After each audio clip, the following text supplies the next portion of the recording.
Welcome, dear wanderer of the night, to mystic bedtime stories, where ancient worlds unfold like gentle dreams beneath the stars. I'm your guide through the corridors of time, where forgotten civilizations whisper their secrets to those who listen. With quiet hearts, tonight we journey to the oldest civilization in the Americas, a place that existed long before the great pyramids of Egypt rose from the desert sands. We travel to a narrow strip of land along Peru's coast, where humanity first learned to build cities without walls, to create without conquest, to dream without destruction. Close your eyes now and let your breathing slow. Feel yourself drifting, away from the busy world of today, floating backward through time like a feather on an ancient wind. We are traveling 5,000 years into the past, to where the towering Andes Mountains meet the endless Pacific Ocean dot. This is the story of Norte Chico, the lost civilization that may have been older than Egypt itself. A civilization that built magnificent pyramids not for war or kings, but for music and ceremony. A people who understood something profound about living in harmony with the harsh beauty of their world.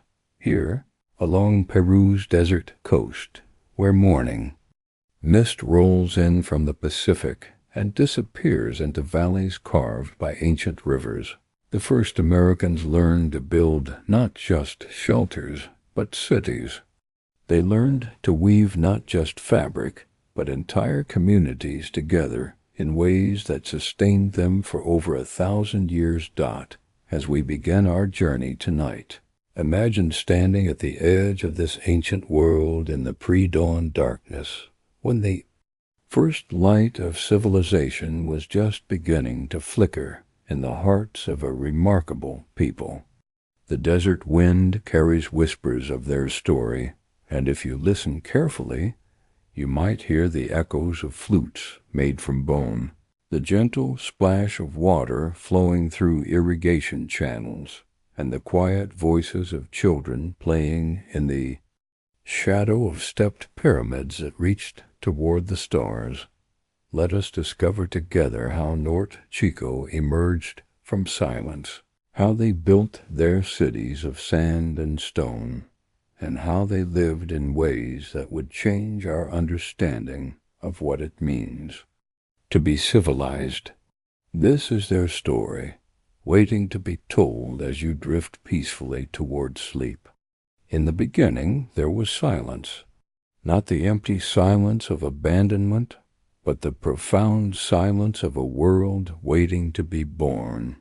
Along the western coast of what we now call Peru, between the years 3,500 and 1,800 before the Common Era, something extraordinary happened, something that would challenge everything we thought we knew about how civilizations begin.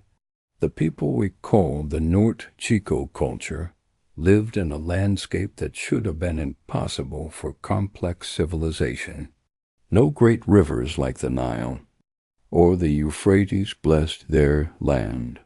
No fertile plains stretched endlessly before them. Instead, they inhabited one of the most arid places on earth, where the Atacama Desert creeps down to meet the sea, where rain might not fall for years at a time. And yet, in this seemingly barren place, they built the first cities of the Americas. Not small villages or temporary camps, but true cities with stepped pyramids that rose like geometric mountains from the desert floor. Cities with broad plazas, where thousands could gather, with amphitheaters where music and ceremony filled the air, with residential areas where families lived and children played in the shadow of monuments that would outlast empires. The Norte Chico civilization encompassed over 30 population centers scattered across river valleys that cut through the coastal desert like green ribbons. These were not random settlements, but carefully planned communities connected by trade routes, shared culture, and what appears to have been a remarkably peaceful way of life. At the heart of this civilization stood Caral, a city that archaeologists now believe was the oldest urban center in the Americas. Caral was magnificent in its simplicity, powerful in its purpose, and revolutionary in its approach to human organization. Unlike the great cities of Mesopotamia or Egypt, which were built around the power of god-kings and the glory of conquest, Caral seems to have been built around something else entirely: the power of community, the glory of cooperation, and the ancient human need to create beauty in the world. The people of Norte Chico left no written records as we understand them, no cuneiform tablets or hieroglyphic inscriptions. But they left something perhaps more profound. They left the first evidence in the Americas of humans organizing themselves not around the needs of individual power, but around the needs of collective flourishing. They left the first monumental architecture in the Western Hemisphere, and they left it without leaving any evidence of warfare or conquest. When archaeologists first uncovered these ancient cities in the 1990s, they were stunned. Here was a civilization that predated the Olmec by over 1,000 years, that was contemporary with the earliest dynasties of Egypt, yet it had developed in complete isolation from the Old World. The Norte Chico people had invented urban living independently, creating their own solutions to the challenges of organizing large groups of people in permanent settlements. What made them even more remarkable was what they chose not to build. While their contemporaries in other parts of the world were constructing massive defensive walls and filling their cities with weapons of war, the Norte Chico people built amphitheaters and plazas. They created spaces for gathering, for ceremony, for the sharing of music and stories. Their pyramids were not tombs for powerful rulers, but platforms for community ritual, stages upon which the dramas of daily life and seasonal celebration could unfold. As we settle deeper into our journey tonight, imagine walking through these ancient streets when they were alive with activity. Imagine the sounds of daily life, children's laughter echoing from the residential quarters, the rhythmic pounding of cotton being processed into thread, the gentle notes of bone flutes carrying on the evening breeze. Imagine a world where the first cities were built not as fortresses against enemies, but as stages for ceremony, as workshops for creation, as gathering places for a community that understood something we are still learning about how to live together in harmony. These were the Norte Chico people, and this is their story. A story that begins not with conquest or conflict, but with the simple, revolutionary act of choosing to build something beautiful together in one of the most challenging environments on Earth. A story of humanity's first experiment in urban civilization in the Americas, carried out not by warriors or kings, but by communities of people who looked at the desert and saw possibility, who looked at scattered river valleys and imagined connection, who looked at the future and decided to build it with their own hands. To understand the Norte Chico people, we must first understand their world. Close your eyes and imagine standing at the edge of the Pacific Ocean as dawn breaks over the coast of Peru. The water stretches endlessly westward, dark and mysterious. In the early morning light, behind you the land rises in gentle slopes toward the towering peaks of the Andes, mountains so high they seem to pierce the sky itself. But between the ocean and the mountains lies something unexpected, a desert so dry, so seemingly lifeless that the early Spanish explorers called it the Coast of Skeletons. This is the Atacama Desert, one of the driest places on Earth, where some weather stations have never recorded rainfall, where the landscape seems painted in shades of brown and gold and infinite beige. Yet even in this harsh environment, life finds a way. Every few dozen miles, rivers born in the high Andes cut through the desert like silver threads, carrying snowmelt from peaks that touch the clouds down to the waiting sea. These rivers create narrow valleys of incredible fertility, green oases in the vast expanse of sand and stone. It was in these river valleys that the Norte Chico people made their home. The Soup River, the Pativilca, the Fortaleza, the Hora, these waterways became the lifelines of civilization, the foundation upon which the first cities of the Americas would rise. But using these rivers was not simple. The people of Norte Chico had to learn to channel water with remarkable skill, creating irrigation systems that could bring life to the desert without being overwhelmed by seasonal floods. The landscape itself shaped their culture in profound ways. In this place where water was precious and arable land was limited, cooperation was not just preferred, it was essential for survival. No single family or clan could build and maintain the complex irrigation systems needed to grow crops in the desert. It took entire communities working together, planning together, sharing resources and knowledge across generations. Picture the morning routine in one of these ancient valleys. As the sun rises, painting the desert walls in shades of rose and gold, families emerge from their adobe homes. The sound of water moving through carefully constructed channels provides a gentle, constant music. Children help tend the cotton plants while adults check the irrigation gates, adjusting the flow to ensure each field receives its proper share of the precious water. The desert also provided gifts. The Pacific Ocean, cooled by the Humboldt Current, teemed with fish, anchovies and sardines that could be caught in abundance and dried for storage. The coastline provided salt, that precious commodity that could preserve food and enhance flavor. And deep in the desert, deposits of salt and other minerals waited to be gathered by those who knew where to look. But perhaps the most important gift of this harsh landscape was the cotton that grew in the river valleys. Norte Chico cotton was unlike anything else in the ancient world, strong, durable, and capable of being woven into textiles of remarkable quality.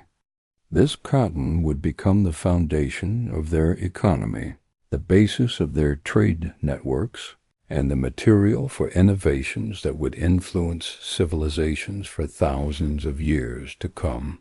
As the day progresses in our imagined valley, the desert begins to shimmer with heat. The morning mist that rolls in from the Pacific burns away, revealing the true starkness of the terrain. But in the river valleys, life continues its ancient rhythm. Water channels carry precious moisture to fields of squash and beans, to groves of cotton plants, to the stepped terraces where communities learn to make the desert bloom. The Norte Chico people learned to read this landscape like a book. They understood the seasonal patterns of the rivers, the best times to plant and harvest, the subtle signs that warned of floods or droughts. They developed a deep relationship with their environment, not as conquerors seeking to dominate nature, but as partners learning to work within its rhythms and limitations. this partnership with the land extended to their architecture. Their pyramids and buildings were constructed from materials found right in the valleys: adobe bricks made from river mud, stones gathered from the desert floor, timber from the few trees that grew along the waterways.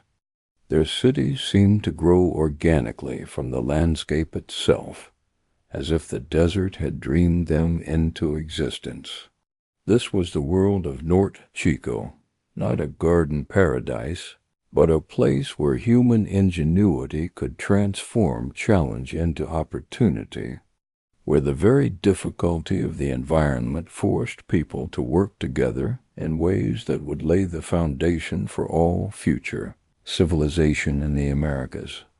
Tonight, as you drift towards sleep, imagine the desert wind carrying the scent of growing things, the sound of water moving through carefully tended channels, the sight of green valleys ribboning through landscapes painted in earth tones. This is where our story truly begins, not in conquest or conflict, but in the patient, careful work of learning to live well in a difficult and beautiful world. Now let us walk together through the streets of Caral, the crown jewel of Norte Chico civilization, a city that rose from the desert sands 4,500 years ago. As we approach this ancient metropolis in our minds, the first thing that strikes us is not walls or fortifications, but the gentle, stepped silhouettes of pyramids rising against the endless sky. Caral sits in the Soup River Valley, about 12 miles inland from the Pacific coast. The city spreads across nearly 400 acres, roughly the size of 300 football fields, making it one of the largest urban centers of its time anywhere in the world. But size alone does not capture what made Caral extraordinary. It was the vision behind its construction, the careful planning that went into every plaza and pyramid, every residential district and ceremonial space. Picture yourself standing at the edge of the city as the morning sun casts long shadows across the ancient streets. Before you stretches a carefully organized urban landscape that speaks of sophisticated planning and deep understanding of human needs. The city is arranged around 6 large stepped pyramids, each one rising like a geometric mountain from the desert floor. These are not the pointed pyramids of Egypt, but broad, terraced structures with flat tops, platforms for ceremony and gathering rather than tombs for the dead. The largest of these pyramids, which archaeologists call the Great Pyramid of Caral, rises nearly 100 feet into the air. Its base covers an area larger than a modern city block. As you climb the carefully constructed stone steps, each one worn smooth by thousands of feet over centuries of use, you can feel the weight of history beneath your hands. At the top, a broad platform opens before you, large enough to hold hundreds of people, with perfect acoustics that would carry the sound of flutes and voices across the entire city below. From this vantage point, the genius of Caral's design becomes clear. The city is not a random collection of buildings, but a carefully orchestrated symphony of spaces, each one serving a specific purpose in the daily life of the community. Below the pyramids, broad plazas spread like still pools, surrounded by low walls and stepped seating areas where thousands could gather for ceremonies, markets, or communal meals. The residential areas of Caral tell their own story of a society that valued both privacy and community. Houses are arranged in carefully planned neighborhoods, each one built around small courtyards where families could gather in the evening cool. The walls are made of stone and adobe, designed to stay cool during the blazing desert days and retain warmth during the chilly nights. Some houses have multiple rooms, suggesting that different activities took place in different spaces, the hallmark of a complex society with specialized roles and sophisticated daily routines.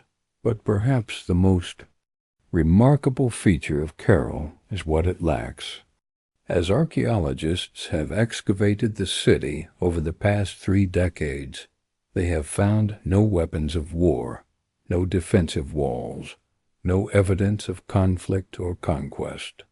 Instead, they have found musical instruments, carefully carved from bone and stone. They have found amphitheaters designed for performance and ceremony. They have found workshops where skilled artisans created textiles and tools, where artists carved decorative objects, where musicians crafted flutes that could play melodies that still echo in the desert wind. Walk with me now through the ceremonial heart of the city, where the largest plaza opens before the Great Pyramid, like a stage set for the gods themselves. This circular plaza, perfectly round and precisely constructed, could hold over 3,000 people. Its design suggests that it was used for large public gatherings, perhaps seasonal festivals where the entire community would come together to celebrate the harvest, to welcome the rains, to mark the turning of the seasons. Around the edges of this great plaza, smaller structures create intimate spaces for different activities. Here, archaeologists have found evidence of specialized workshops where cotton was processed into thread, where textiles were woven with intricate patterns, where tools were crafted from stone and bone. These are not the workshops of slaves or servants, but of skilled craftspeople who took pride in their work, who understood that their creations were not just functional objects but expressions of their community's values and aesthetic vision. The water management system of Caral was equally sophisticated. Channels carved from stone carried water from the Soup River throughout the city, ensuring that every neighborhood had access to this precious resource. But these channels were more than merely functional. They were designed with an eye for beauty, their gentle curves and carefully placed stepping stones, creating a network of small gardens and gathering places throughout the urban landscape. As evening approaches and our imagined visit to ancient Caral, the city comes alive with a different kind of energy. Fires are lit in the plazas, casting dancing shadows on the pyramid walls. The sound of bone flutes drifts across the city, carrying melodies that seem to capture the rhythm of the desert wind itself. Families gather in their courtyards, sharing meals and stories, while on the pyramid platforms, ceremonies unfold that connect the community to the cycles of nature and the mystery of the stars. Wheeling overhead, this was Caral at its height, a city that proved civilization could be built on cooperation rather than conquest, on creativity rather than conflict. A place where the first Americans learned that cities could be more than collections of buildings, that they could be expressions of humanity's highest aspirations, stages upon which the drama of community life could unfold in all its complexity and beauty. As we prepare to leave this ancient city and continue our journey through the world of Norte Chico, take a moment to absorb the profound lesson that Caral offers. Here, in one of the harshest environments on earth, a group of people chose to build not walls but plazas, not weapons but musical instruments, not monuments to individual power but spaces for communal celebration. They chose to create a city that would endure not because it was defended by force, but because it was sustained by the shared vision of a community that understood something fundamental about what it means to live well together. Listen carefully now as we step deeper into the heart of Norte Chico culture, and you might hear something extraordinary carried on the desert wind. It is the sound of music, the first orchestrated melodies to rise from the cities of the Americas, floating across the centuries like whispers from a world that understood the power of harmony in ways we are only beginning to rediscover. In the ceremonial chambers of Caral and the other Norte Chico cities, archaeologists have made a remarkable discovery. Not weapons or tools of war, but musical instruments crafted with exquisite care and attention to detail. Flutes carved from the bones of pelicans and condors, their hollow chambers precisely shaped to produce clear, haunting notes that could carry across the vast plazas and up the stepped sides of pyramids.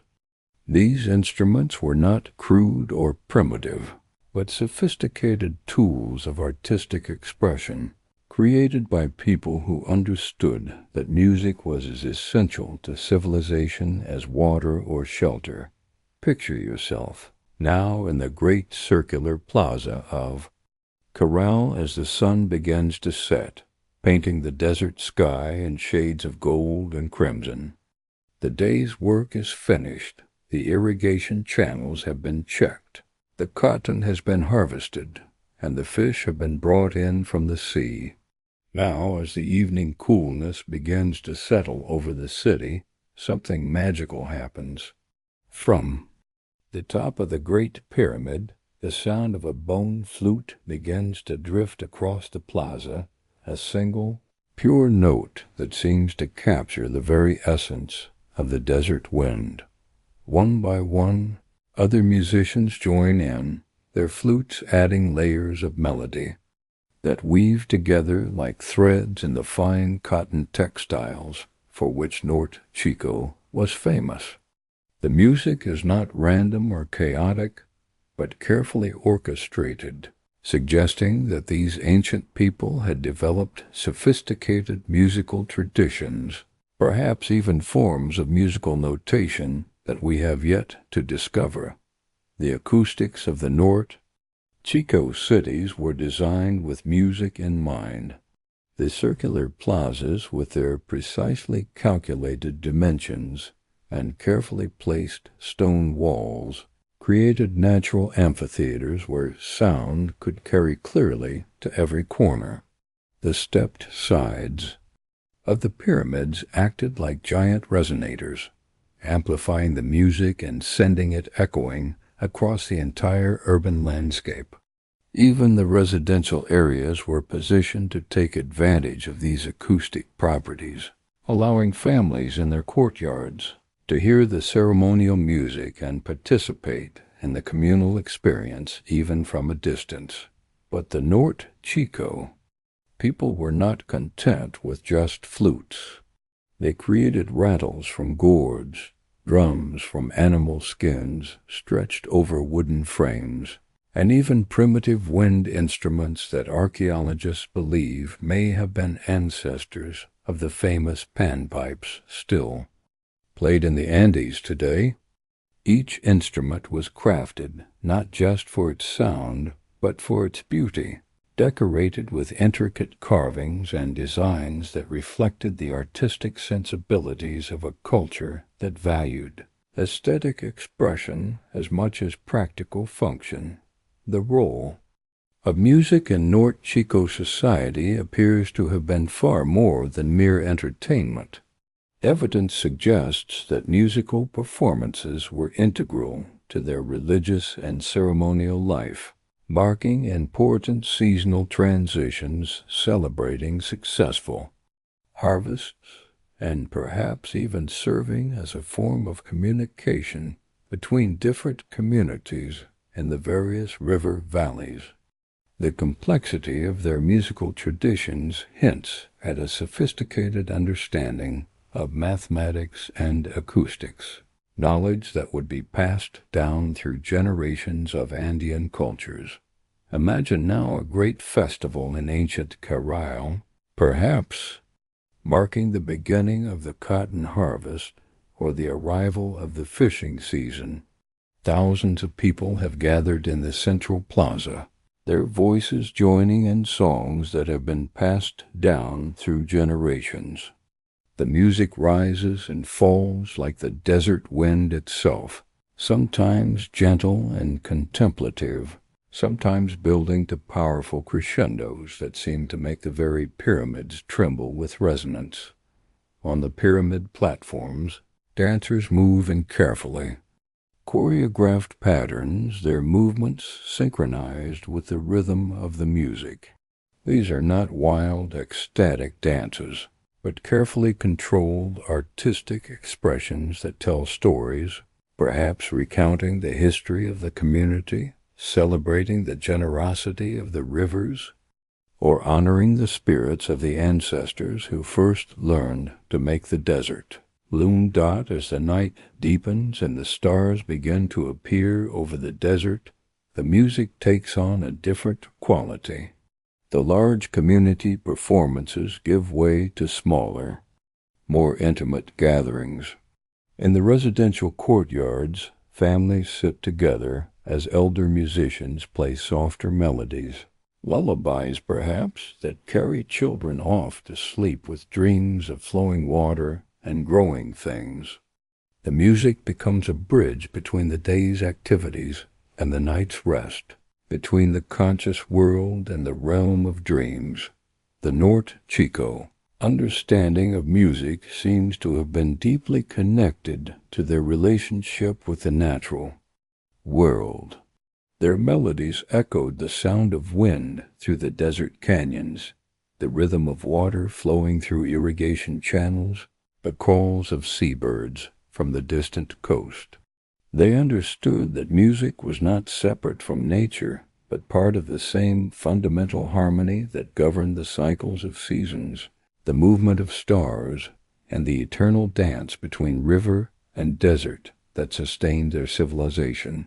This musical tradition would prove to be one of Norte Chico's most enduring legacies. Long after their cities were abandoned and their irrigation systems fell into disrepair, the musical innovations they pioneered would continue to influence the cultures that followed.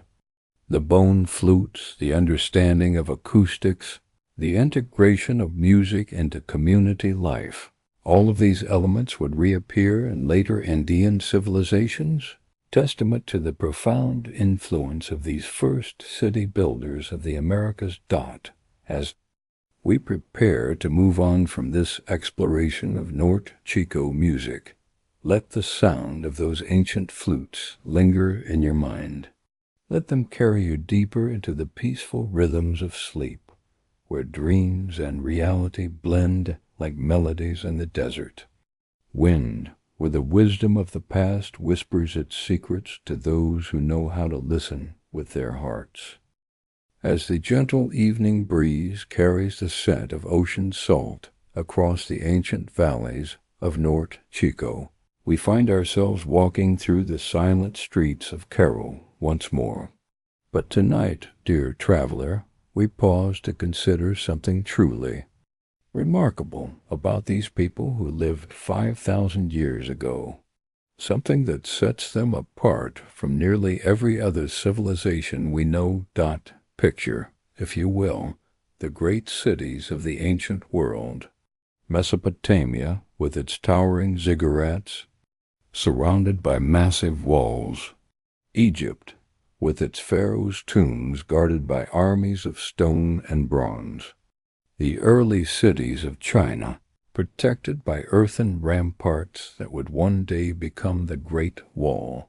All of these civilizations, magnificent as they were, shared one common feature. They were born from conflict, shaped by war, and defined by their ability to defend themselves from enemies. But here, in the quiet valleys of Norte Chico, Archaeologists have made a discovery that challenges everything we thought we knew about the birth of civilization. As they carefully brushed away 5 millennia of dust and sand, they found something extraordinary in what they didn't find. No weapons, no battlements, no fortified walls. No evidence of warfare at all, Dr. Ruth Shady, the passionate Peruvian archaeologist who first unveiled Caral's secrets to the world, spent years searching for the military artifacts that surely must exist. Every other ancient civilization had them. Spear points, arrowheads, defensive structures, mass burial sites of warriors fallen in battle. But in Caral, in all the Norte Chico settlements, these traces of violence are simply absent. Instead, what emerges from the careful excavation is a picture of a society that chose a different path entirely. The people of Norte Chico appear to have created the world's first civilization based not on conquest and control, but on cooperation and trade. They built their cities not as fortresses, but as gathering places. Their pyramids served not as monuments to warrior kings, but as stages for peaceful ceremonies and community celebrations. Imagine walking through the streets of Caral at its height, some 4,000 years ago. The morning sun climbs slowly over the eastern mountains, casting long shadows across the plaza. You hear the sound of children playing, their laughter echoing off the stone walls. Women gather at the market, trading cotton they have grown for fish brought in from the coast. Men work together to repair the irrigation channels that bring life to their crops. There is no tension in the air, no worried glances toward the horizon, watching for approaching enemies. No guards patrol the perimeter of the city. No weapons hang from the belts of the men. The only sounds are those of daily life, the gentle splash of water in the irrigation channels, the soft voices of neighbors sharing news, the rhythmic thump of cotton being beaten into thread. This absence of warfare in Norte Chico represents something profound about human nature. For so long we have assumed that civilization and conflict go hand in hand, that the complexity of city life inevitably leads to competition, hierarchy, and violence. The Norte Chico people prove this assumption wrong. They show us that our ancestors were capable of choosing peace over war, cooperation over domination. But how did they maintain this peaceful existence? How did they resolve conflicts without violence? The answer seems to lie in their remarkable system of social organization. Rather than being ruled by warrior chiefs or divine kings, Norte Chico society appears to have been guided by a council of elders, priests, and skilled craftspeople who made decisions through consensus rather than force. Trade was their strength, not warfare. Their location along the coast gave them access to abundant seafood, which they traded inland for precious stones, metals, and other goods. Their skilled farmers developed new strains of cotton that were prized throughout the region. Their craftspeople created beautiful textiles that were sought after far and wide. When disputes arose, they settled them through negotiation and ritual rather than combat. The large plazas in their cities served as meeting places where communities could gather to discuss problems and find solutions. The priests performed ceremonies that bound the community together, creating shared bonds that were stronger than any fortress wall. The pyramids themselves tell this story of peaceful purpose. Unlike the defensive structures of other civilizations, The Norte Chico pyramids were built with wide staircases and open platforms designed to accommodate large gatherings. They were theaters for community life, not watchtowers for military defense.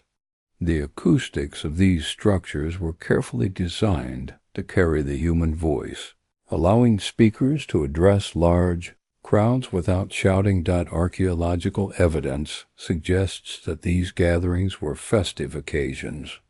Musical instruments made from bone and shell have been found throughout the sites. Colorful textiles and jewelry indicate that people dressed in their finest clothes for these community celebrations.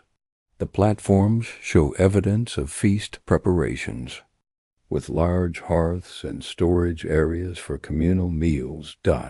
This vision of peaceful civilization becomes even more remarkable when we consider the challenges these people faced. The Norte Chico region is not an easy place to live. It receives virtually no rainfall, and survival depends entirely on the seasonal flooding of the rivers that flow down from the Andes. Droughts could bring famine. Too much rain in the mountains could bring devastating floods. Yet even in the face of these natural challenges, the Norte Chico people chose cooperation over conflict. Perhaps it was precisely because of these challenges that they developed such a peaceful society. When your survival depends on carefully managing scarce water resources, when your food comes from delicate irrigation systems that require constant maintenance, when your cotton crops need precise timing to thrive, you quickly learn that cooperation serves you better than competition. The Norte Chico people understood something that many later civilizations forgot: that war is expensive, destructive, and ultimately counterproductive. Resources spent on weapons and fortifications could be better used for irrigation and agriculture. Energy devoted to conflict could be channeled into trade and craftsmanship. The time spent planning battles could be used to study the stars and seasons, to develop better farming techniques, to create more beautiful textiles. As we stand in the ruins of Caral today, watching the sun set over the Pacific Ocean, we can almost hear the echoes of those ancient voices. Not the clash of weapons or the shouts of warriors, but the gentle murmur of people working together, solving problems through discussion, celebrating their achievements through shared festivals. This peaceful legacy of Norte Chico offers us a powerful lesson about the possibilities of human civilization. In our modern world, where conflict often seems inevitable and war appears to be a permanent feature of human society, the Norte Chico people remind us that we have choices. They show us that our ancestors were capable of creating complex, sophisticated societies without resorting to violence. Their pyramids still stand today, not as monuments to conquest, but as testimony to the power of cooperation. Their irrigation channels, though no longer carrying water, still trace the landscape like ancient promises that communities can work together to overcome even the harshest challenges. So as you drift toward sleep tonight, carry with you this vision of the Norte Chico civilization. Picture their peaceful cities, their cooperative communities, their gatherings filled with music and celebration rather than the planning of war. Let their example remind you that peace is not just the absence of conflict, but the presence of something far more powerful: the human capacity to choose understanding over anger, cooperation over competition, and community over conquest. Norte Chico people prove that our ancestors were wise enough to build a civilization without war. Perhaps in our own time, we can learn from their ancient wisdom and remember that the choice of peace is always available to us, waiting patiently, like the eternal silence of the desert evening, ready to embrace us when we are ready to embrace it in return. As the stars begin to emerge in the darkening sky above the ancient city of Caral, we find ourselves drawn to a small room within one of the pyramid complexes. Here, in the gentle glow of our imagination, we witness something extraordinary. An elderly woman sitting cross-legged on a woven mat, her weathered hands moving with practiced precision as she ties knots and colored strings. This is no ordinary craft she practices. What we are witnessing is perhaps the birth of written communication in the Americas, for in her hands she holds what may be the ancestor of one of the most sophisticated recording systems ever devised, the Kapu, or as her people might have called it, the language of knots. The discovery of these knotted string devices in the ruins of Caral represents one of the most intriguing mysteries of the Norte Chico civilization. Quipu string-based recording devices have been found at Caral, tentatively suggesting a writing or proto-writing system at Norte Chico. These delicate bundles of twisted cotton and wool, some dyed in vibrant colors, some left in their natural hues, speak to us across 5,000 years of silence. Imagine the significance of this moment in human history. While the people of Mesopotamia were pressing wedge-shaped marks into clay tablets, and the Egyptians were painting hieroglyphs on papyrus, the Norte Chico people were developing an entirely different approach to preserving knowledge. They were creating a system of communication that required no stone, no clay, no ink, only thread, only knots, only the patient wisdom of human hands. Watch as our imagined Quipu keeper, whom we might call Mama Kupu, selects a main cord from her basket. This primary string, thick and strong, will serve as the backbone of her creation. The color she chooses is not random. Perhaps brown represents the earth, the foundation of all life.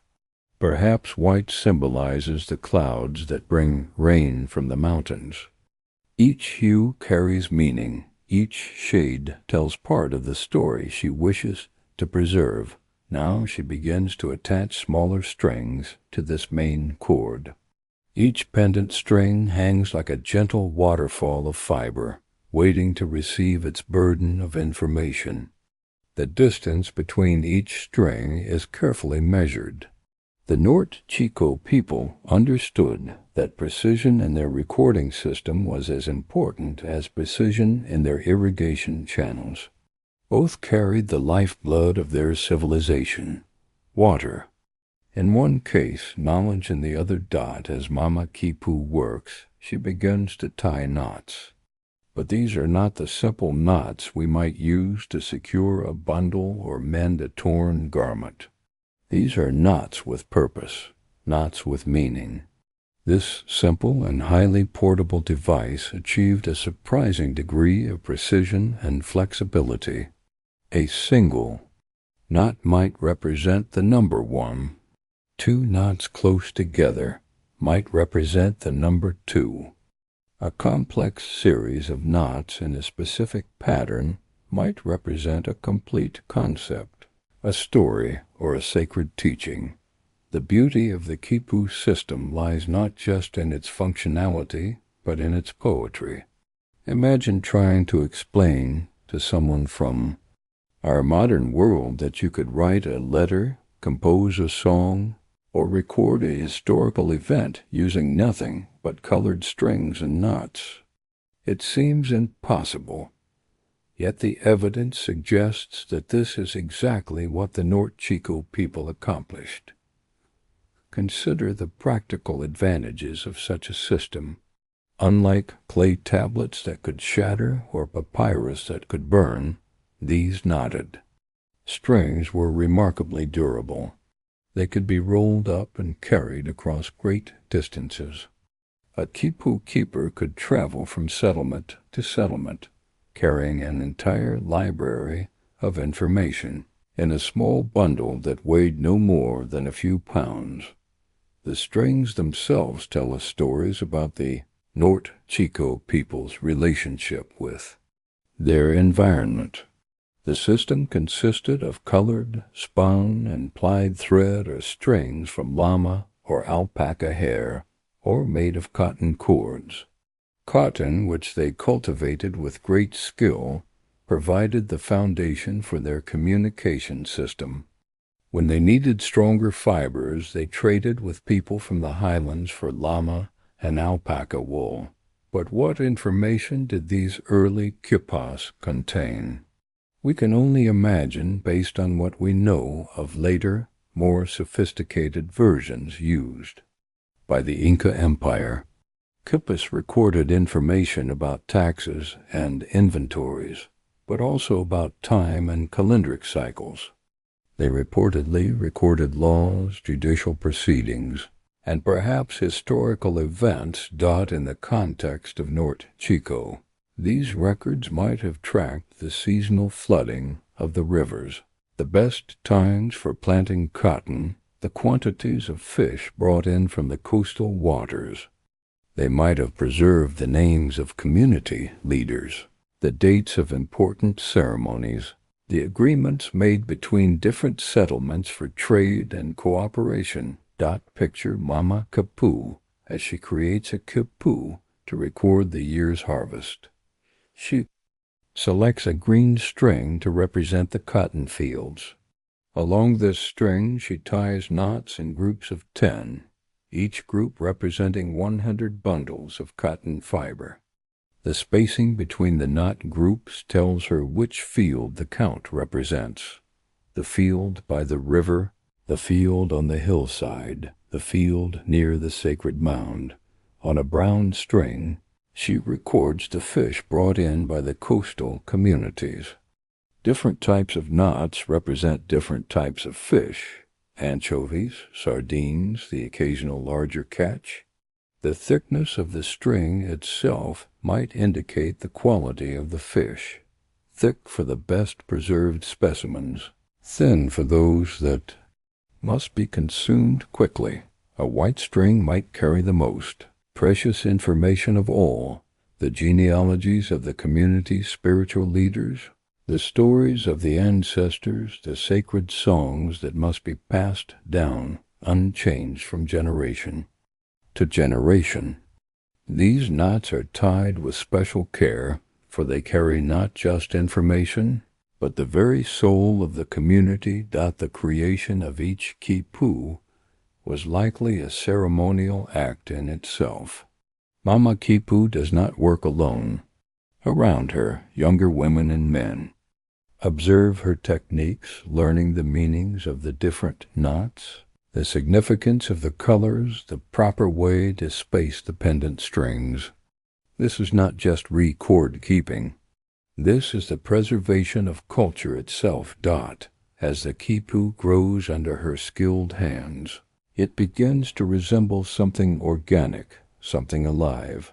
The strings flow like water, the knots cluster like seeds, the colors blend like a sunset over the coastal desert. In a very real sense, the quipu becomes a living document, a physical manifestation of the community's collective memory. The portability of the quipu system would have been crucial for the Norte Chico people. Their civilization was not concentrated in a single city, but spread across numerous settlements throughout the coastal valleys.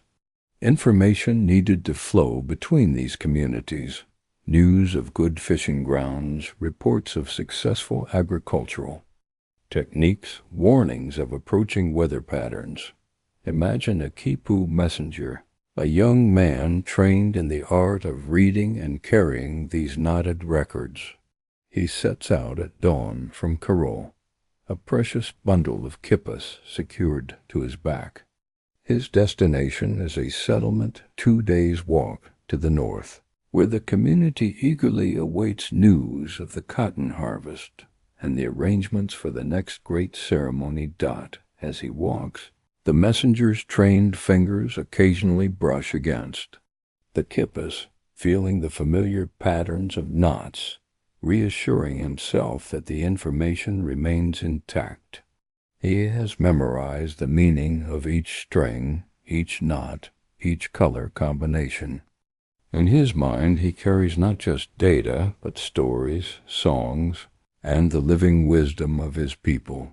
The legacy of the Norte Chico Quipu system extends far beyond its practical applications. The quipu were knotted string devices that were used for recording both statistical and narrative information, most notably by the Inca but also by other peoples of the Central Andes from pre-Incaic times. What the Norte Chico people created was not just a tool for record-keeping, but the foundation for a tradition that would flourish for thousands of years. When the Spanish conquistadors arrived in South America in the 16th century, they found the Inca using quipas that had evolved from those early Norte Chico prototypes.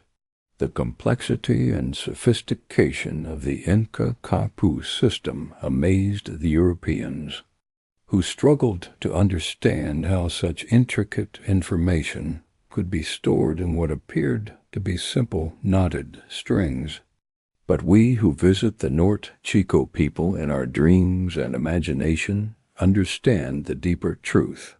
The Quipu system succeeded not because it was simple, but because it was profound. It recognized that communication is not just about storing information, but about creating connections between past and present, between one community and another, between the physical world and the realm of ideas. As Mama Quipu completes her work and carefully stores the finished quipu in a specially woven basket, she pauses to run her fingers one last time along the strings. She feels the slight roughness of the cotton fiber, the smooth silk of the alpaca, wool, the careful precision of each knot. In her hands she holds more than a record. She holds a bridge between generations, a covenant with the future. The Norte Chico people understood that knowledge, like water, must flow to remain pure. Their quipu system ensured that the wisdom of the elders would reach the children, that the discoveries of one settlement would benefit all settlements, that the stories of the ancestors would never be forgotten. Tonight, as you prepare for sleep, imagine yourself learning the art of the quipu. Feel the soft cotton strings between your fingers. Practice the careful spacing of the knots. Choose colors that speak to your heart. Blue for the ocean of dreams, yellow for the sun of consciousness, green for the growing wisdom of the soul. In your dreams, you too can become a keeper of the knotted strings, a guardian of ancient wisdom, a bridge between the past and the future. The Norte Chico people's greatest gift to us is not just their peaceful civilization or their impressive architecture, but their understanding that knowledge, like love, grows stronger when it is shared, and that the most important stories are those we tell not with our voices, but with our hands, our hearts, and our unwavering commitment to preserving the precious threads that connect us all. In the gentle pre-dawn light of the Norte Chico valleys, as the morning mist rises from the distant Pacific Ocean, we find ourselves walking alongside the ancient people as they begin their daily search for sustenance. But this is no ordinary tale of hunting and gathering. What we witness here is the birth of something revolutionary, a civilization that learned to weave together the gifts of land and sea into a tapestry of abundance that would sustain them. For over 1,000 years, listen closely, and you can hear the soft whisper of the morning breeze carrying the scent of salt and seaweed from the coast, mingling with the earthy smell of irrigated fields. This is the essence of Norte Chico life, the marriage of maritime and agricultural resources that created one of history's most unique economic systems. Imagine standing on the shoreline in the early morning, watching the Norte Chico fishermen prepare for their daily voyage. The beach is alive with quiet activity as men check their nets, examining each strand of cotton fiber with the care of a craftsman inspecting his finest work. Control over cotton was vital to the production of fishing nets, which in turn provided maritime resources, creating a beautiful cycle of interdependence that sustained their civilization. These are not the simple fishing expeditions of primitive people. What we observe is a sophisticated maritime operation that would make modern commercial fishermen pause in admiration. The Norte Chico people had discovered something that many coastal civilizations took centuries to understand, that the ocean's bounty could be harvested with the same systematic approach that farmers use to cultivate crops. Animal remains are almost exclusively marine at Caral, including clams and mussels, and large amounts of anchovies and sardines. These small silver fish became the foundation of an entire economy. But unlike other civilizations that depended heavily on grain agriculture, the Norte Chico people built their society on what seemed an impossible premise. They built a complex society while dining on a diet based on tiny fish. Picture the scene as the fishing boats return in the afternoon, their hulls heavy with the day's catch. A silvery mass of anchovies and sardines gleams in the sunlight like liquid mercury. These fish, no larger than a man's finger, seem almost insignificant individually. Yet collectively, they provided the protein foundation for an entire civilization. Women and children gather on the beach to help with the processing. This is not merely about food preparation. It is about community, about the sharing of labor and resources that made Norte Chico society so resilient. Some of the fish are eaten fresh, grilled over fires of driftwood and cotton stalks. Others are laid out on reed mats to dry in the desert sun, creating a preserved protein source that can last through the lean months. But the true genius of the Norte Chico economy lay not just in their fishing prowess, but in their understanding of trade and specialization. Trade was based on fish from the coast being exchanged for cotton for the production of fishing nets from the interior. This created a self-reinforcing cycle of prosperity that bound the coastal and inland communities together in mutual dependence. Follow the trade routes inland, where a different kind of harvest awaits. Here, in the irrigated fields that stretch like green ribbons along the river valleys, the Norte Chico people cultivated their most precious crop, cotton.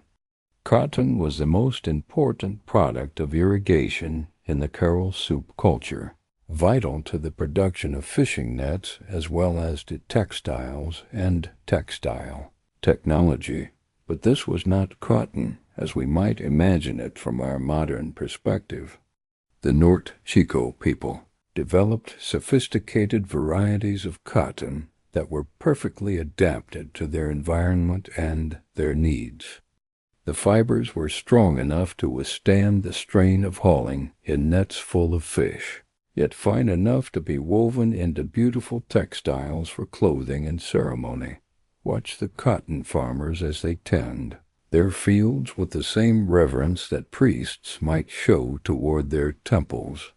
The irrigation channels are cleaned with meticulous care, for water is life in this desert environment. The cotton plants are examined daily, each boll treasured like a precious gem. The timing of the harvest is calculated, not just for the cotton's own maturity, but for the needs of the fishing fleets that depend on new nets to replace those damaged by salt water and heavy use. Recent archaeological discoveries have revealed that the Norte Chico diet was more complex than previously thought. Archaeologists now say they ate the food that fueled empires throughout the hemisphere, corn. This discovery transforms our understanding of Norte Chico agriculture and shows that they were not dependent solely on their remarkable fishing industry. The cultivation of corn, or maize as it was known to the ancient peoples, represents a significant agricultural achievement. Unlike the wild grasses from which corn was originally developed, the Norte Chico varieties were adapted to the specific conditions of the coastal desert.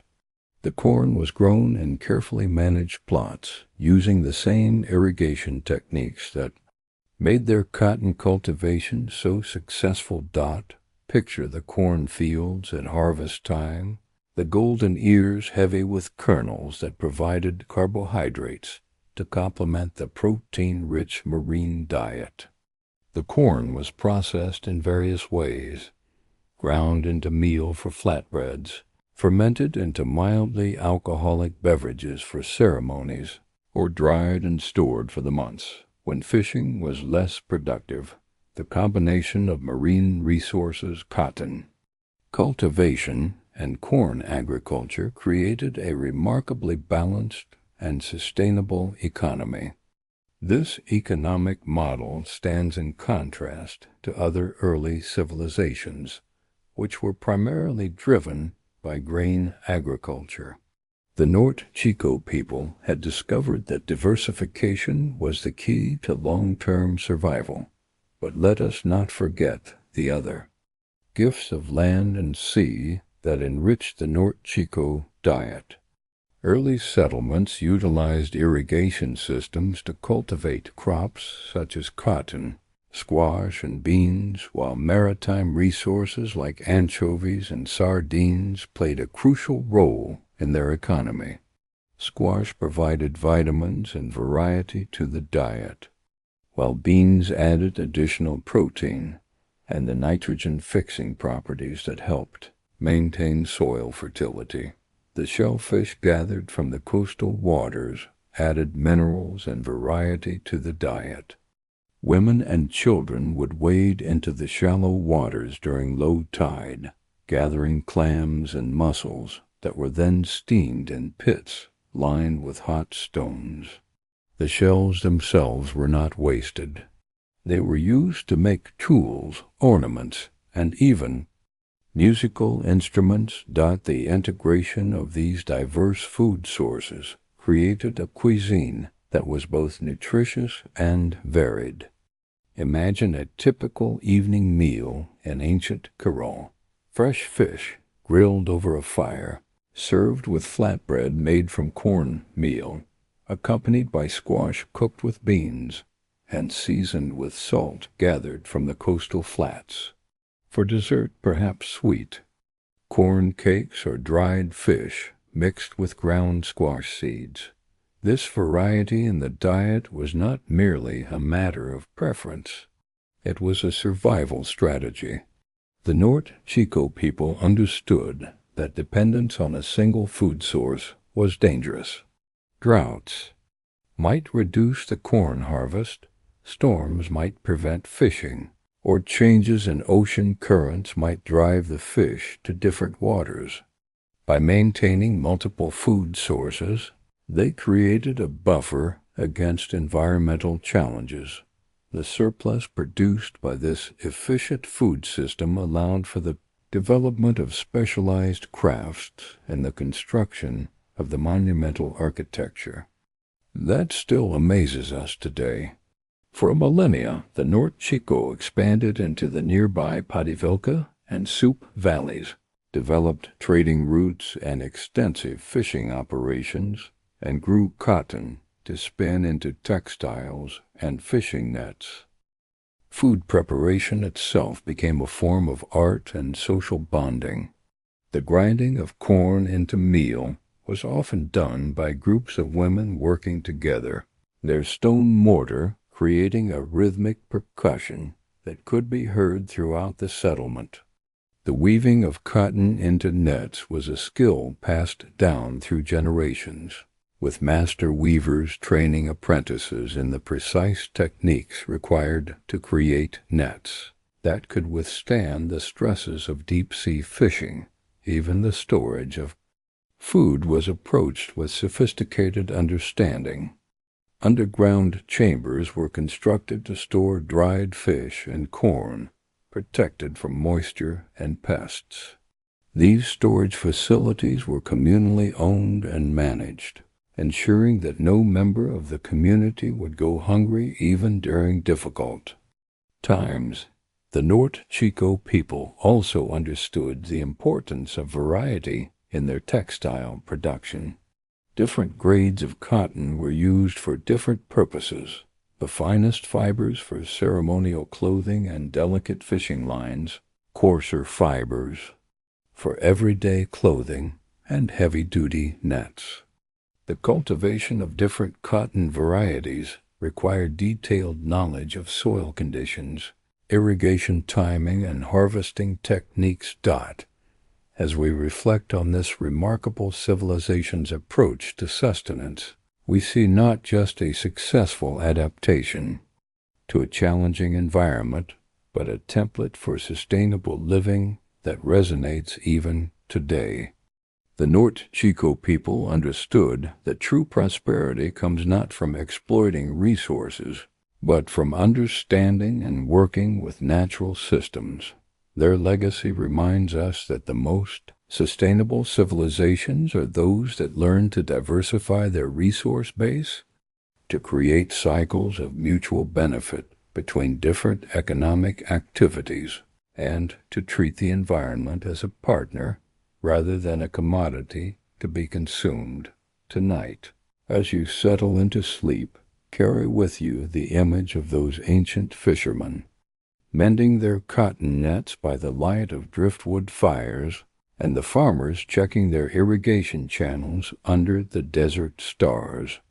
Let their wisdom remind you that the most fundamental human activities, growing food, sharing meals, caring for one another, are also the most sacred dot in your dreams. You might find yourself walking through those ancient cornfields, feeling the warm desert breeze on your face, hearing the distant sound of waves on the shore. The Norte Chico people understood that life is sustained not by any single resource, but by the patient cultivation of abundance in all its forms.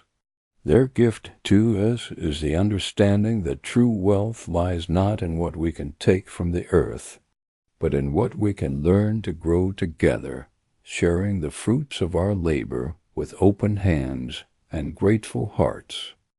As the first light of dawn begins to touch the summit of the Great Pyramid at Caral, we find ourselves witnesses to something sacred. The morning air is still and cool, carrying with it the faint scent of burning herbs and the distant murmur of voices joined in ancient song. Here on this ceremonial platform that rises like a prayer toward the heavens, the Norte Chico people gather to commune with the forces that govern their world. The pyramid beneath our feet is not merely a monument to human achievement, but a bridge between the earthly realm and the cosmic order that governs all existence. This is the Pyramid Mare, the largest of the platform mounds at Caral, measuring 160 by 150 meters at its base and rising 18 meters high. Yet its true height cannot be measured in physical dimensions alone, for this structure reaches towards something far more profound than the sky above. Listen closely, and you can hear the whisper of the wind through the carefully constructed terraces.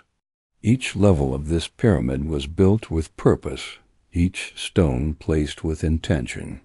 The platform mounds are rectangular terraced stone structures, built with 2 to 3 meter high retaining walls filled with a combination of soil, loose rocks, and woven bags called shikra, which contained stones. These shikra bags, woven from the same cotton that nets the fish and clothes the people, represent the interconnectedness of all aspects of Norte Chico life.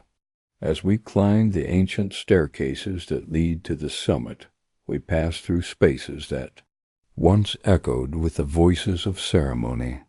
The sunken circular plazas that dot the landscape below were not merely architectural features, but sacred spaces where the community gathered to participate in rituals that bound them together in common purpose and shared faith. Archaeological findings suggest a deeply spiritual society. The presence of large temple complexes, sunken circular plazas, and ritual objects indicates that religious beliefs played a central role in daily life. This was not a civilization that separated the sacred from the secular, but one that understood that every aspect of existence was touched by the divine. Imagine the scene as it might have unfolded on a morning such as this 5,000 years ago. The priests and spiritual leaders, their cotton robes dyed in colors that reflect the natural world around them, begin their slow procession up the pyramid steps. In their hands they carry offerings, bundles of the finest cotton, carefully preserved, fish, ears of corn representing the fertility of the earth, and vessels containing water brought from the sacred rivers. The alignment of certain structures with astronomical phenomena tells us that the Norte Chico people were skilled observers of the heavens. They understood that the movements of the sun, moon, and stars were not random events, but part of a cosmic order that governed the cycles of life on earth. The timing of their ceremonies was carefully calculated to align with these celestial events, creating a harmony between human activity and the greater universe. As the sun climbs higher in the sky, its rays begin to illuminate the ritual objects that have been carefully arranged on the platform. Many structures contain evidence of burned offerings, suggesting that ceremonial fires were a key aspect of religious practices. The smoke from these fires, carrying the essence of the offerings, rises into the sky like prayers made visible. The artifacts found at these sites contain anthropomorphic and zoomorphic motifs that suggest a mythology tied to nature and cosmic forces.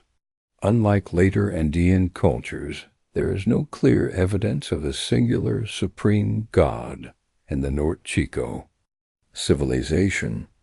Instead, the religious practices and the existence of large ceremonial complexes imply the worship of deities or spiritual forces connected to the natural elements such as the sky, earth, and water, which were vital for their survival.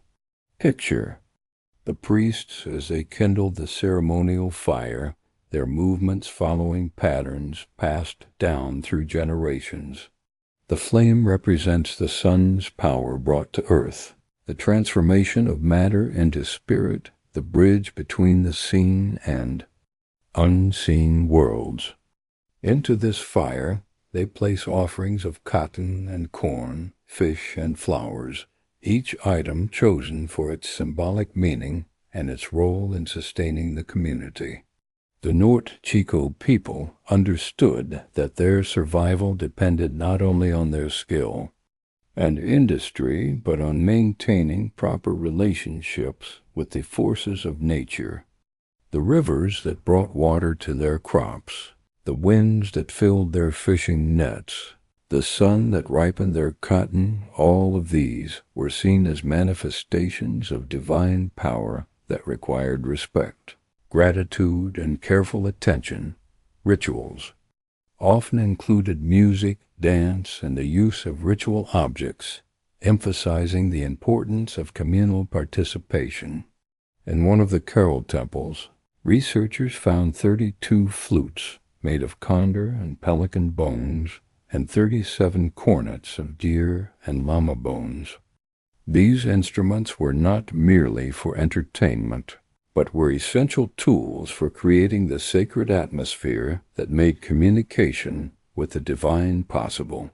Imagine the sound of these bone flutes carried on the desert wind, their haunting melodies echoing across the valleys and reaching toward the mountains. The music was not performed for human ears alone, but was understood to be a language that the spirits could understand, a way of calling the divine presence into the ceremonial space. The condor bones used for the flutes carry particular significance. The condor, soaring high above the earth with its massive wings spread wide, was seen as a messenger between the earthly realm and the sky world. When the priests played flutes made from condor bones, they were symbolically taking on the condor's ability to travel between worlds, to carry messages and prayers to the highest reaches of the cosmos. The pelican bones represent the connection between the Norte Chico people and the sea that provided so much of their sustenance. The pelican, diving deep into the ocean to catch fish, symbolized the ability to draw resources from the mysterious depths, to transform the hidden bounty of the sea into visible abundance. The deer and llama bones used for the cornets represent the connection to the mountain world, the high places where the ancestors dwell and where the sources of the rivers begin. These animals, sure-footed and able to navigate the most challenging terrain, symbolized the qualities needed to reach the sacred places where communication with the divine was most clear. As the morning ceremony continues, the participants begin to move in patterns that mirror the movements of the celestial bodies. The circular plazas below are designed to accommodate these ritual dances, their sunken design creating a natural amphitheater that allows the entire community to participate in the sacred drama being enacted above. The dance movements tell stories, without words, passing down through generations the myths and teachings that explain the Norte Chico people's place in the cosmic order. Some dances imitate the movements of the sea, the rolling waves and the flowing tides that bring the fish to their nets.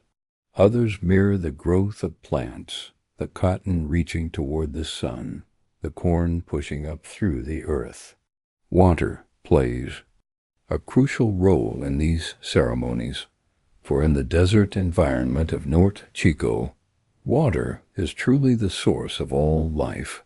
The ceremonial platforms include channels and basins designed to capture and direct water, creating sacred pools that reflect the sky and serve as focal points for meditation and prayer. The offerings placed in these sacred waters are not given grudgingly, but with joy and gratitude. The Norte Chico people understood that true abundance comes not from hoarding resources, but from participating in the cycles of giving and receiving that govern all natural systems. By offering their best cotton, their finest fish, their most perfect corn, they were not impoverishing themselves, but enriching the cosmic system that sustained them. The ceremonies also served important social functions. bringing together people from different settlements and different specializations. The fishermen from the coast, the farmers from the river valleys, the craftspeople from the hills all gathered on these sacred platforms to renew their connections to each other and to the divine sources of their prosperity. One particularly poignant discovery tells us about the Norte Chico people's understanding of the sacred nature of all life stages. One find revealed the remains of a baby, wrapped and buried with a necklace made of stone beads. This careful burial, with its precious offerings, shows that even the youngest members of the community were seen as participants in the sacred order, worthy of honor and remembrance. The stone beads in the baby's necklace were not chosen randomly. Each stone was selected for its color, its texture, its symbolic meaning.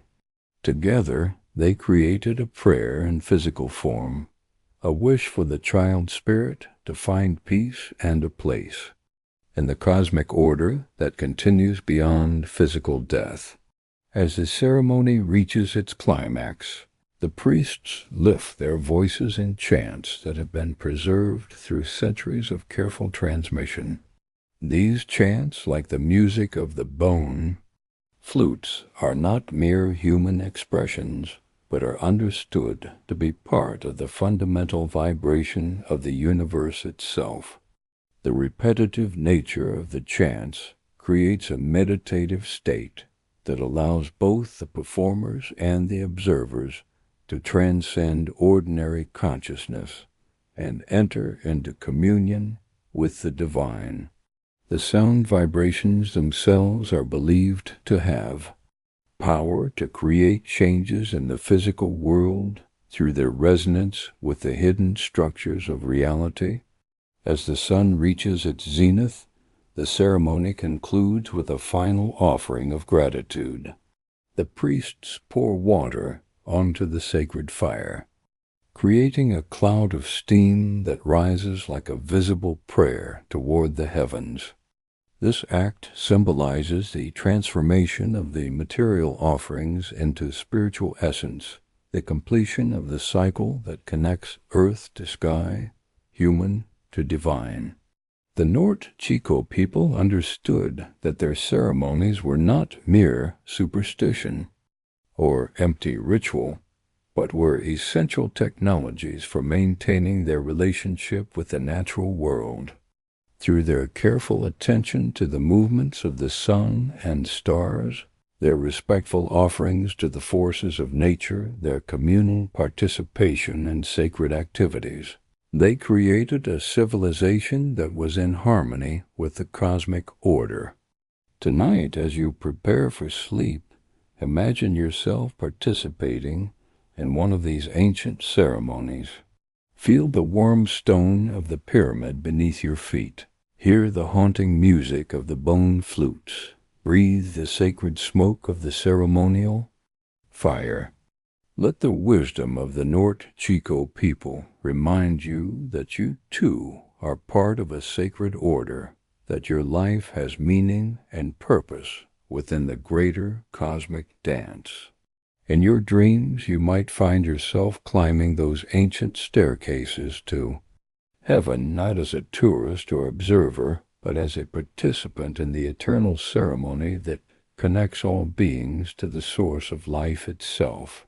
The Norte Chico people's greatest gift to us is their understanding that the sacred is not separate from daily life, but is woven into every breath, every heartbeat, every act of love and service that binds us together in the magnificent tapestry of existence.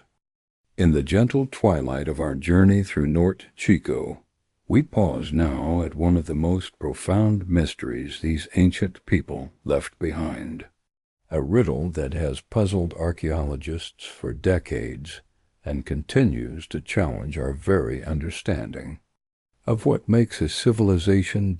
Picture, if you will, the evening breeze carrying whispers across the sandy plains of Peru, The sun has set behind the distant mountains, casting long shadows over the silent pyramids of Caral. In this peaceful darkness, we find ourselves standing among the remnants of a people who built great cities, organized complex societies, and created monumental architecture that rivals Egypt's pyramids. Yet when we look closer, when we sift through the sands of time with careful hands, we discover something extraordinary. These master builders, these early pioneers of civilization, left behind no pottery, no decorative art, no golden treasures, no stone carvings of gods or kings. How can this be? How can a civilization exist without the very things we've come to expect from ancient peoples? The answer, dear listener, lies in understanding that Norte Chico chose a different path entirely. For over 12 centuries, from 3000 to 1800 BCE, the Norte Chico people lived in what archaeologists call the cotton preceramic stage, a time when they cultivated cotton and built magnificent cities, yet completely lacked ceramics. When Swiss archaeologist Frederick Enyo first encountered these sites in the 1950s, he was baffled. Here were clearly ancient settlements of great importance, yet they seemed to lack the pottery fragments that typically help archaeologists date and understand ancient cultures. Imagine the confusion of those first explorers. They walked among towering platform mounds, gazed upon sunken circular plazas that could hold hundreds of people, traced the outlines of residential complexes that housed thousands. Yet when they bent to examine the ground, expecting to find the usual scatter of pottery shards that mark any ancient settlement, they found nothing. No decorated bowls, no cooking vessels, no ceremonial urns. The sand yielded stone tools, fragments of textiles, pieces of worked shell, but not a single ceramic fragment.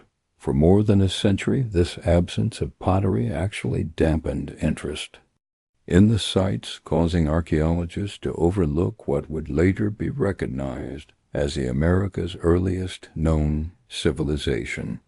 It's a poignant reminder of how our expectations can blind us to remarkable truths hiding in plain sight.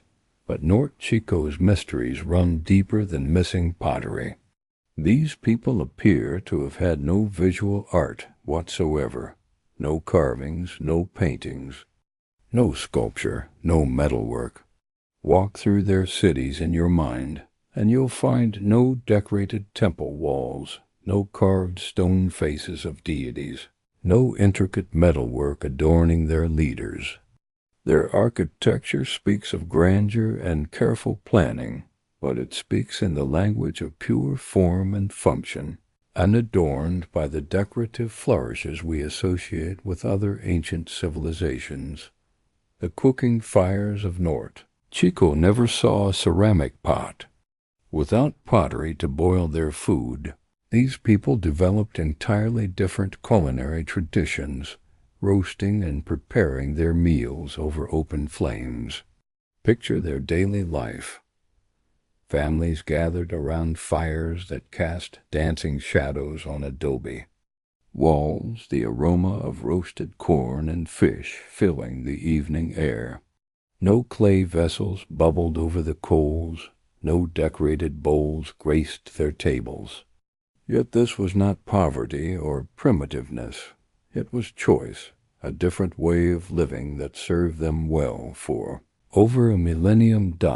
This absence of what we might call art raises profound questions about human creativity and expression. Did the Norte Chico people have no aesthetic sense? Did they not yearn for beauty, for decoration, for the visual representation of their world? The answer, we believe, is quite different.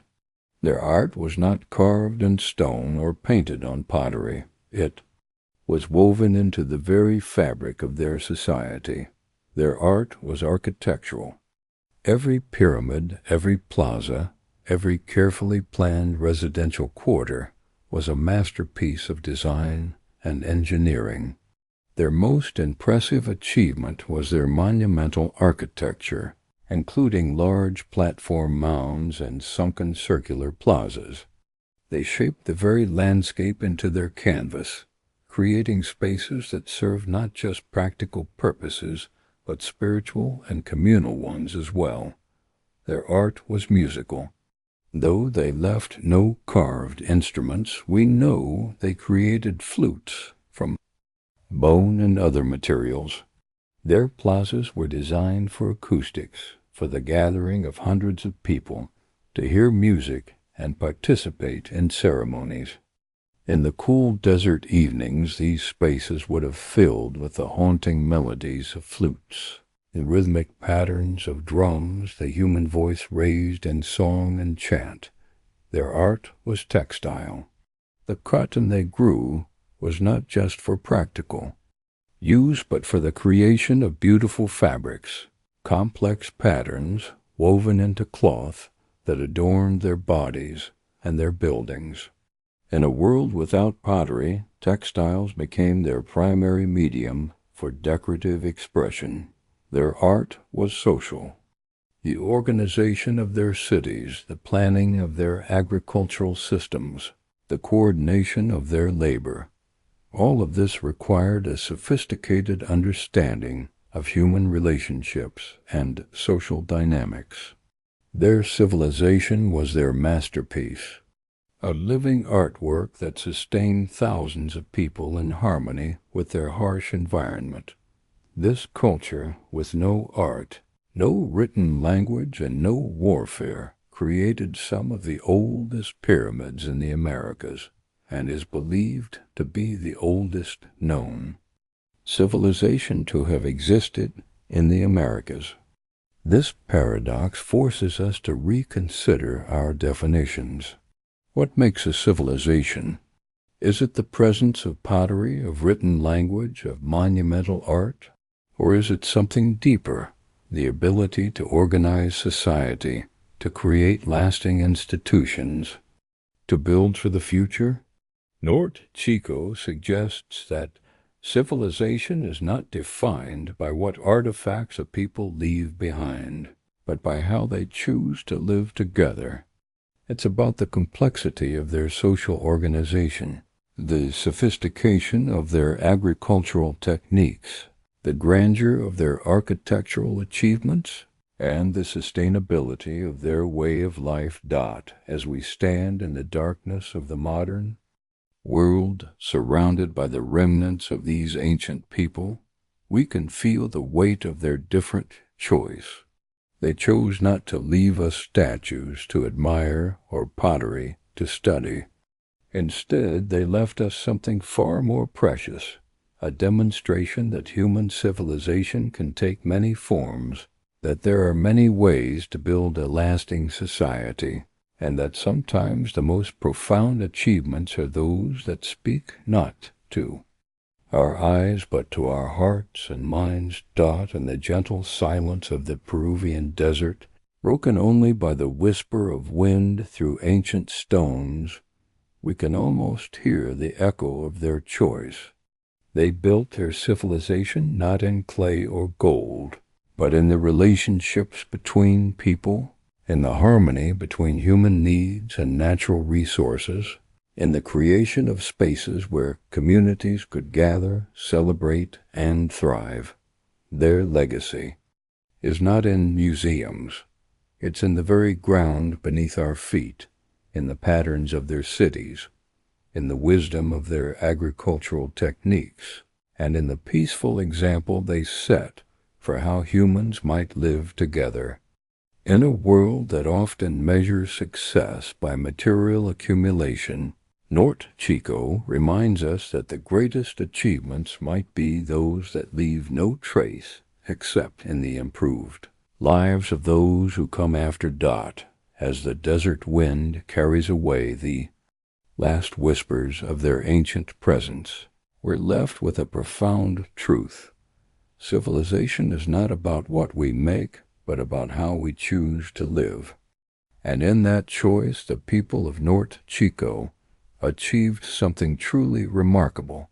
They created a society that lasted for over 1,000 years, that fed and housed thousands of people, that built monuments rivaling the pyramids of Egypt, all without leaving behind a single decorated pot or carved statue dot in this absence.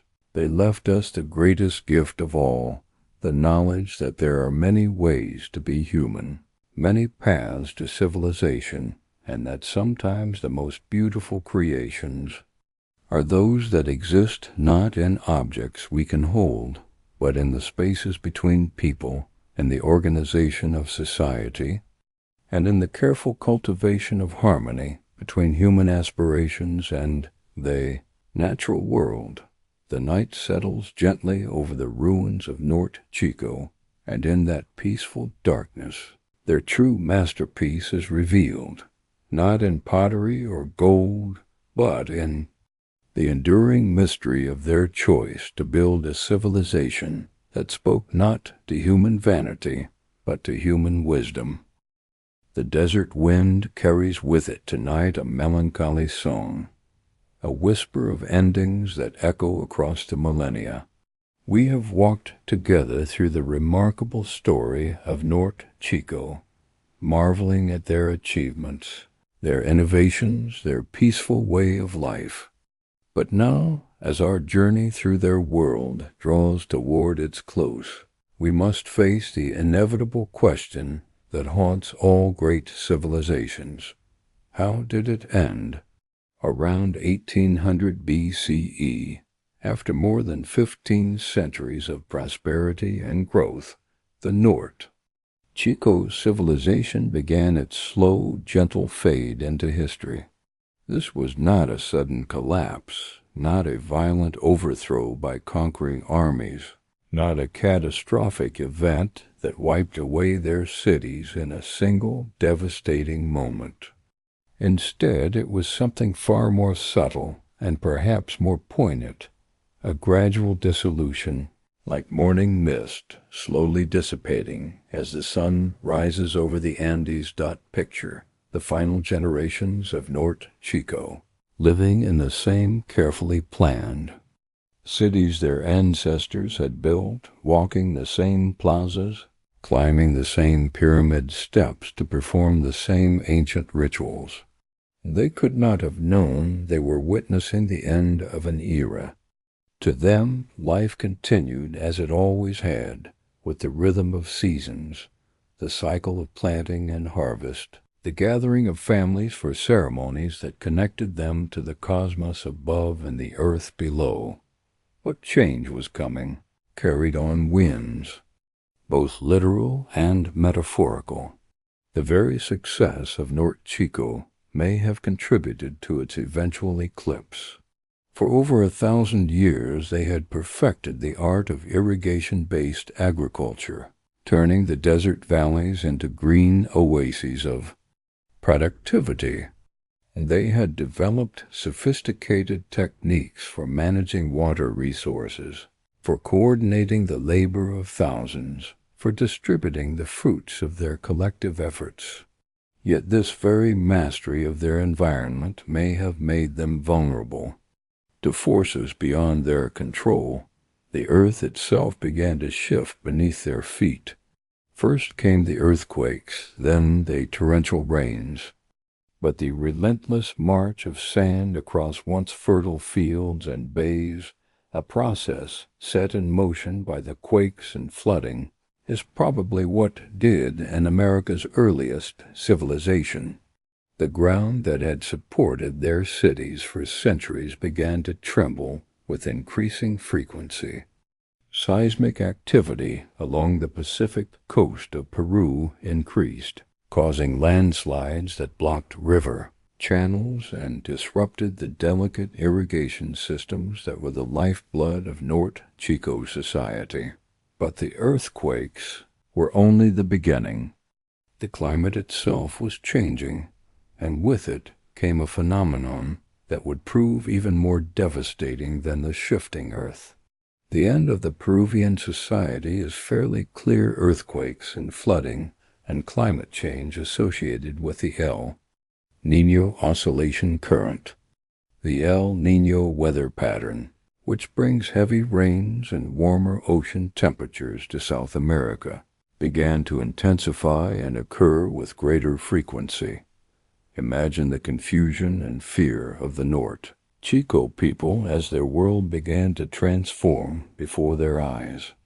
The Norte Chico civilization first emerged during a period of relatively low El Niño activity, allowing for stable agricultural conditions that supported their population growth and urban development. For over a millennium, they had lived in harmony with predictable weather patterns, developing their entire way of life around the expectation of regular, manageable seasonal changes. But now the skies themselves seem to have turned against them. El Niño is the regular climate phenomenon that brings heavy rains and warmer ocean temperatures to South America. What had once been gentle seasonal rains became torrential deluges that washed away carefully tended fields and flooded the very foundations of their cities. The rivers that had long been their allies, providing water for irrigation and transportation, became raging torrents that carved new channels through the landscape, abandoning the ancient waterways that had sustained civilization for so many generations. The coastal areas where Norte Chico people had harvested the bounty of the sea were transformed as well. Warmer ocean temperatures changed the patterns of marine life, disrupting the fish populations that had provided crucial protein for their diet. The delicate balance between agriculture and fishing that had sustained their economy for centuries began to collapse as both land and sea became unreliable sources of sustenance. Perhaps most heartbreaking of all, the sand began to reclaim the land. After each flood, after each seismic event, the desert crept a little closer to the green valleys where Norte Chico had flourished. The carefully maintained irrigation channels, damaged by earthquakes and floods, became harder to repair and maintain. Without constant vigilance and communal effort, the desert that had always pressed at the edges of their civilization began to flow back in, covering fields and buildings with the relentless patience of geological time. The great platform mounds that had stood as monuments to their ingenuity began to show signs of abandonment. Maintenance became sporadic, then ceased altogether. The sunken plazas where hundreds had once gathered for ceremonies were used by fewer and fewer people. The residential complexes that had housed thriving communities gradually emptied as families moved away in search of more stable conditions. The Norte Chico civilization began to decline around 1800 BCE, with more powerful centers appearing to the south and north along the coast, and to the east inside the belt of the Andes. The success of irrigation-based agriculture at Norte Chico may have contributed to its being eclipsed. As their own agricultural system faltered, other regions that had learned from Norte Chico's innovations began to prosper. The knowledge and techniques that Norte Chico had developed over centuries spread to other areas, where they were adapted to different conditions and circumstances. It's a bitter irony that their very success may have hastened their decline. The innovations in irrigation, urban planning, and social organization that had made Norte Chico the first civilization of the Americas were adopted and improved upon by other peoples. Like a teacher whose students eventually surpass them, Norte Chico found itself overtaken by civilizations that had built upon the foundations they had laid. The migration was gradual and peaceful, reflecting the character of the civilization itself. There were no battles, no desperate last stands, no dramatic moments of final defeat. Instead, families and communities made practical decisions about where they could best survive and thrive. Some moved south toward the valleys where new urban centers were emerging. Others traveled north along the coast, seeking areas less affected by the changing climate. Still others headed east into the Andes, where different environmental conditions offered new opportunities. Around 1800 BCE, the irrigation-based economy of the Norte Chico became difficult to support, and the new civilizations began rising to prominence. To the north and south of the Norte Chico's river valleys, this most ancient of American civilizations didn't so much collapse as slowly dissolve, like salt in water, becoming part of something larger while losing its distinct identity. The platforms and plazas they left behind were not destroyed by conquerors or abandoned in panic. Instead, they were slowly reclaimed by the desert, covered by sand and time, waiting patiently for archaeologists to rediscover them thousands of years later. The buildings that had housed their communities became silent monuments to their achievements, their empty windows and doorways looking out over landscapes that gradually returned to their pre-civilized state. Yet even in their ending, Norte Chico demonstrated something remarkable about human resilience and adaptability. The cultural and technological innovations of the Norte Chico did not vanish. They were absorbed and adapted by later Andean civilizations. Their knowledge lived on in the practices of their descendants. Their architectural techniques influenced the builders of future cities. Their agricultural innovations continued to feed populations throughout the region. The people of Norte Chico did not simply disappear. They became part of the broader tapestry of South American civilization, their genes and their wisdom flowing like rivers into the populations that would eventually give rise to the Inca and other great Andean cultures. Their legacy was not preserved in monuments or written records, but in the living traditions of the peoples who came after them. As we stand in the silence of their abandoned cities, surrounded by the sand that has reclaimed so much of what they built, we might feel a profound sadness for what was lost. But perhaps there is also something beautiful in the way they chose to end their story. There was no violent destruction, no desperate clinging to a failing system. Instead, there was adaptation, migration, and the graceful acceptance of change that had characterized their entire civilization.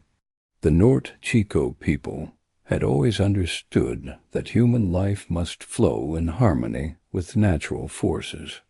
When those forces changed, when the earth itself demanded a different way of living, they responded with the same wisdom and flexibility that had served them for over a millennium. They did not try to fight the inevitable or force their environment to conform to their needs. Instead, they accepted the new reality and found ways to adapt to it.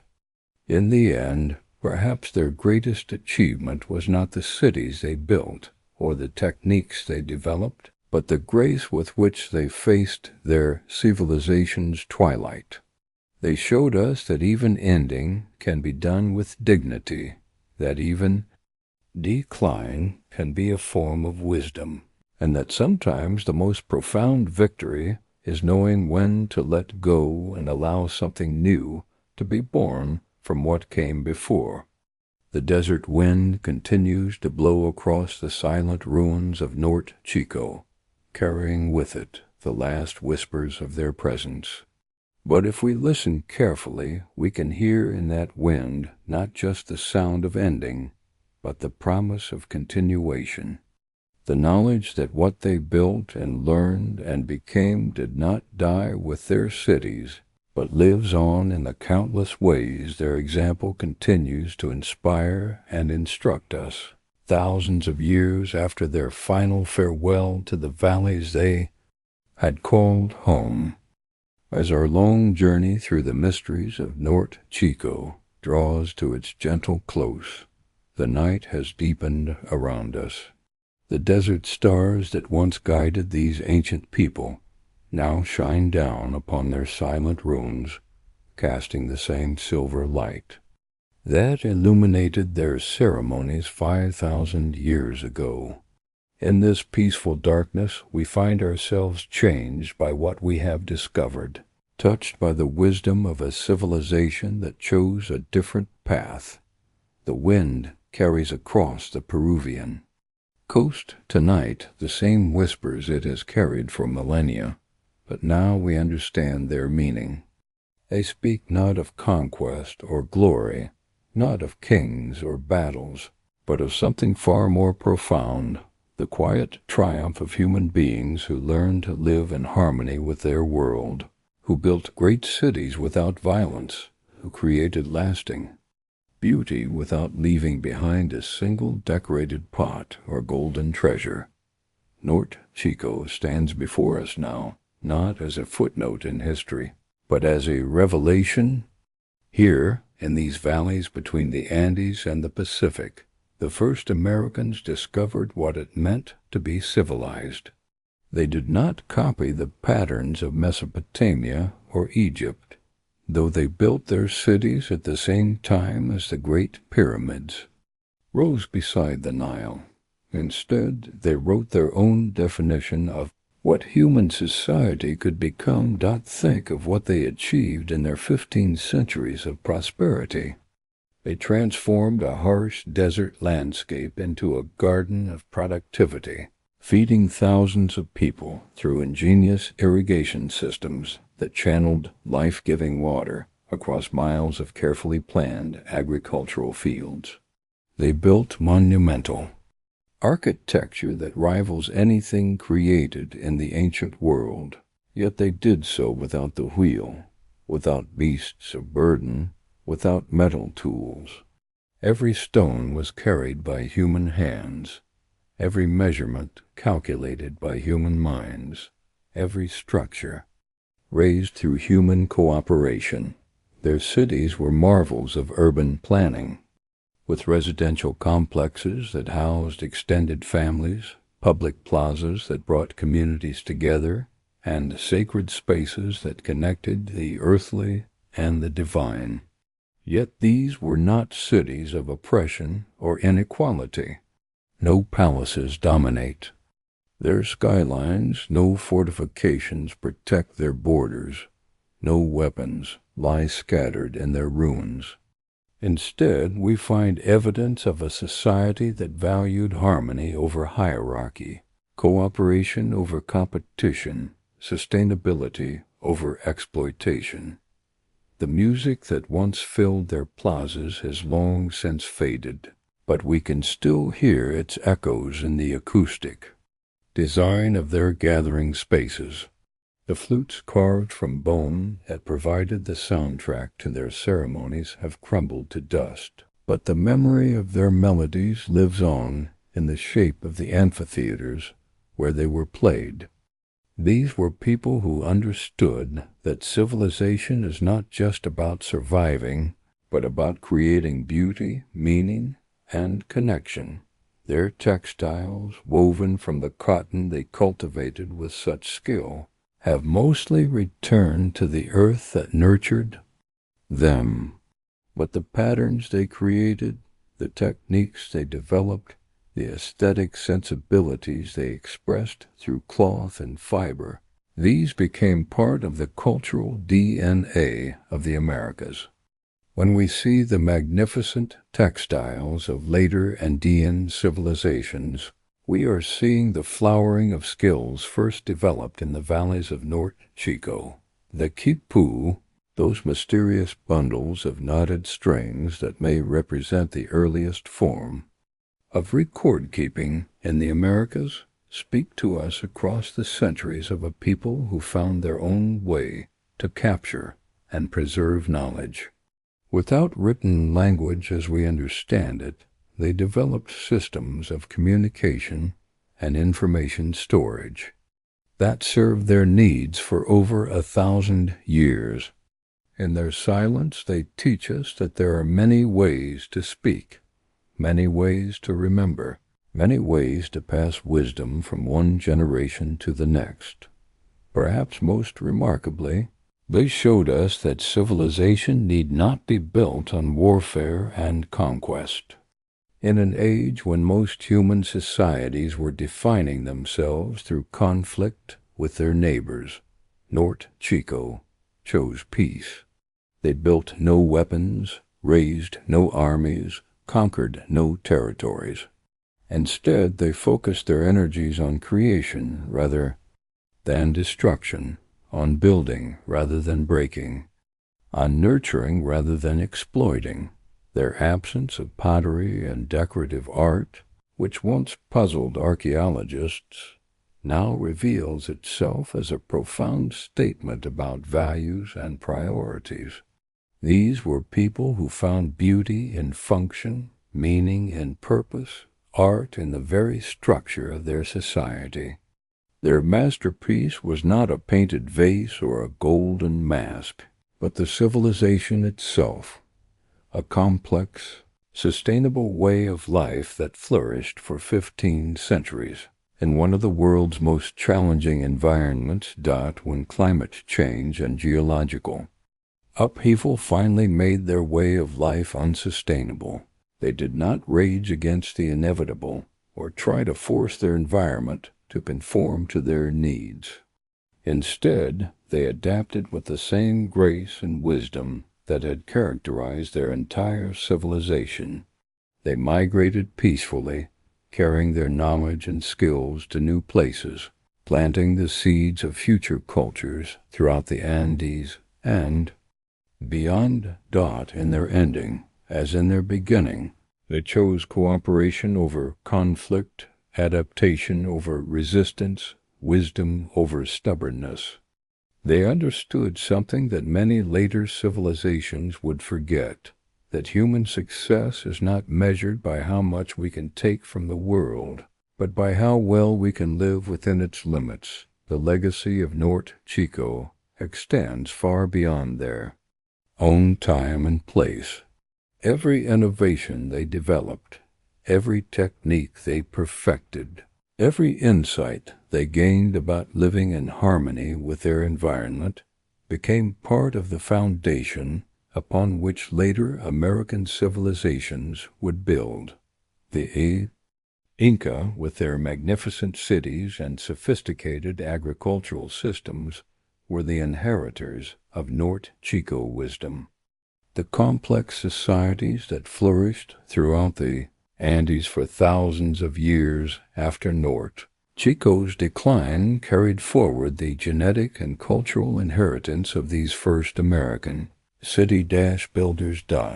But their influence reaches even further than the ancient world. Today, as we face our own challenges of climate change, environmental degradation, and social inequality, Norte Chico offers us a different model of what human civilization can be. They show us that it is possible to build great cities without destroying the environment, to create complex societies without resorting to warfare, to develop sophisticated culture without exploiting the vulnerable. Their agricultural techniques, based on sustainable water management and crop rotation, offer lessons for modern farmers struggling with drought and soil depletion.